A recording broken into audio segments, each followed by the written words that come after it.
I thought healing would be this big, beautiful transformation where one day I would just wake up feeling better.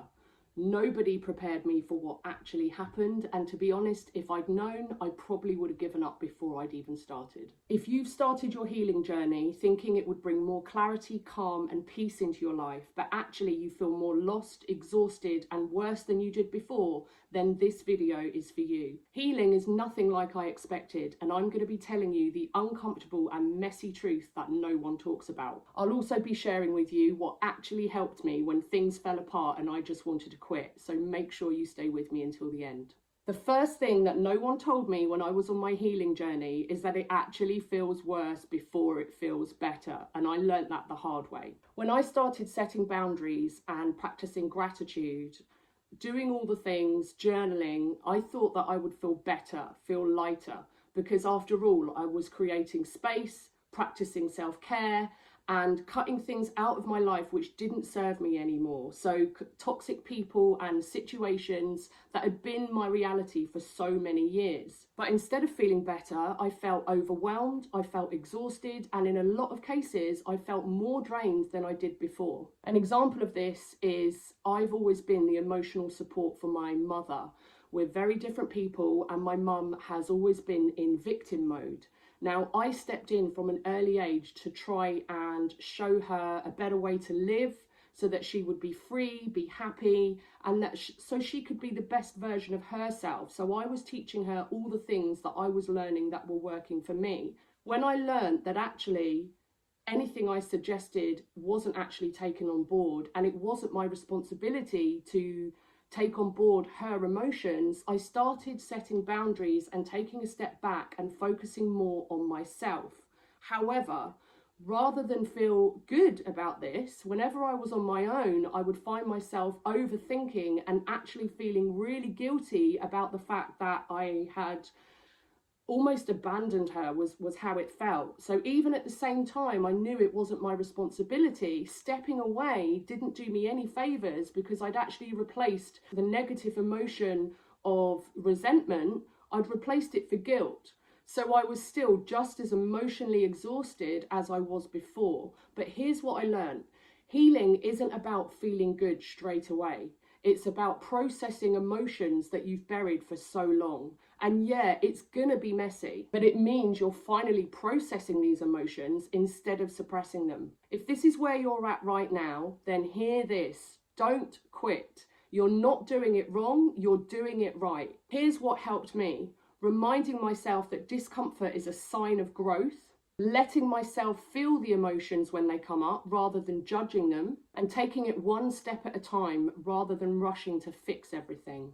Another thing that no one warns you about healing is that you might lose people and it can start to feel lonely, because as you heal, you change who you are, and some people are not going to like the new you. I used to be the person that never said no. I was a people pleaser all my life, and when I started setting boundaries, I automatically thought that the people closest to me would respect me for doing that. They would respect me and respect the boundaries that I'm setting. But instead, I was actually met with friends becoming distant, defensive, and in some cases even angry. I had a friend who I was friends with for 18 years, or so I thought. Looking back, I'm not sure whether she was actually a friend, but at the time, I would drop anything for her. I would do, anything she wanted. I'd go around her house and help her paint. I'd be there to listen if she was having, a difficult time with her boyfriend. She'd come around mine and I'd console her. We would go out wherever she wanted to clubs, to restaurants, and we'd go on holiday to the places that she wanted to the hotels that she wanted to stay at. Basically, she was known to be a little bit feisty, and the rest of us did whatever we needed to avoid confrontation. We didn't really see it as, much of a big deal at the time. When I went through cocaine addiction and I actually came through the other side, which was a whole healing journey by itself, I started to choose not to go to certain events and occasions where perhaps there was alcohol, drugs, or people that I didn't want to see. I didn't want temptation in front of me, and I was trying to surround myself with people that were, doing healthier things. So I actually stood my ground with her once, and it started off with nasty texts, but it escalated in quite a short space of time where She didn't like the fact that I didn't want to go along to something, and she started airing my dirty laundry on Facebook. She completely humiliated me in front of all of my friends and family, calling me a desperate drug addict online. And at the time, it really hurt. I saw it as a complete rejection, a complete abandonment. I'd been there for her for so many years, so many times over the years. And I just thought, how could you treat me this way? But it took time to process the whole event. When I really thought about it, I realised that actually she'd never had my best interests at heart. Our relationship, our friendship, wasn't based on mutual respect.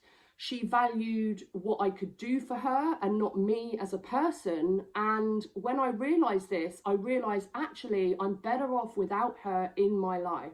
As I said, at the time, it felt like a complete rejection. She had basically walked all over the fact that I'd been there for her for so long, and it was very, very painful to go through. But now I've been able to process it. I can actually look back, and rather than a rejection, I see it more as a redirection towards healthier connections, healthier relationships, and healthier people that actually have my best interests at heart. So if you're experiencing something similar right now, where someone's been distant, defensive, or even angry towards you because you're prioritizing your healing journey, your health, and you're setting boundaries, perhaps you're not doing something that they used to, or you're just choosing yourself, then remember this: not everyone in your life is meant to stay, and that's okay.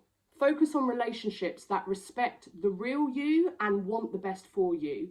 True friends will stick around even when you tell them no, and when you choose yourself over something that they might want you to do. And remind yourself that feeling lonely is only temporary, but being in alignment with who you truly are is worth it. And the third thing that nobody told me about healing is that there is no end point. There is no final destination. So many times through my healing journey, I would think to myself, I've healed this already. Why am I still struggling with this? And every time I hit a tough moment, I would feel like I was right back to the beginning again where I started. But what I learned is that healing is not a linear process, and you don't just wake up one day feeling whole, feeling fixed. That's it. Now I'm the best version of myself. It's an ongoing journey. It's a lifelong journey. You go through cycles, you go through layers, you go through more layers, you go through unexpected triggers, and the real progress is not about not struggling and not getting triggered, but how you handle these moments differently over time. What really helped me was letting go of the idea that healing has a finish line, giving myself grace when old wounds resurface, and noticing how I respond differently when struggles come up, rather than trying to avoid the struggles in the first place. If you're on your healing journey right now and you feel like you're being pulled in all directions and that you're being strayed from your path, then know that it is all part of the process. Keep going and stay true to what feels right for you. Let me know in the comments what's been the hardest part of your healing journey, and hit like and subscribe for more videos that will help you through this. Thanks for watching. I'm Kathy Sear, and I'll see you in the next video.